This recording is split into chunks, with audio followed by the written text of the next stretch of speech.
दुपारी 1:30 वाजताच्या दरम्यान या सुतारदऱ्यामध्ये येथील जे जखमी आहेत शरद मोहोळ यांच्यावर काही अज्ञात आरोपींनी गोळीबार केलेला आहे। त्यांना 2-3 गोळ्या खांद्यापाशी आणि एक तिथं गोळी लागलेली आहे।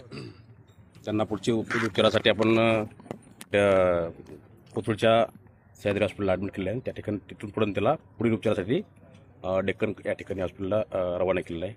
आपण सर्व अंगणीने तपास करतोय, आपल्या सर्व टीम्स रवाना आहेत आणि नक्की याच्यात मागचा मोटिव्ह काय आहे आणि कुणी केलं याचा पोलीस तपास करत आहे। सर, कुटुंबीय काही म्हटले का, कोणाला संशय वगैरे, कोणावर संशय वगैरे? अजून सगळ्या मी त्यांच्याकडून माहिती घेतो। ती माहिती घेतल्यानंतर आपल्याला पुढची माहिती कळेल, मग ते कळवू। त्यांची सध्याची प्रकृती कशी आहे, म्हणजे नेमकी काय, स्टेबल आहे, क्रिटिकल आहे, नेमकं आहे? डॉक्टर उपचार करतायत, होप ते चांगले असेल।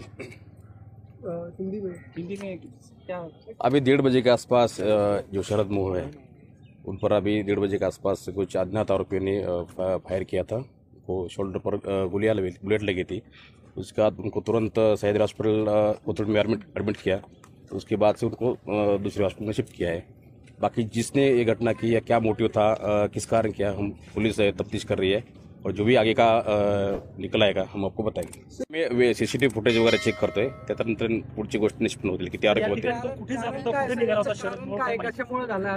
आता ते पूर्ण तपास पोलीस करतायत, कशामुळे झालं, काय झालं आणि कुणी केलं याचा तपास पूर्ण पोलीस करेल। एकूण किती गोळ्या लागल्यात त्याला?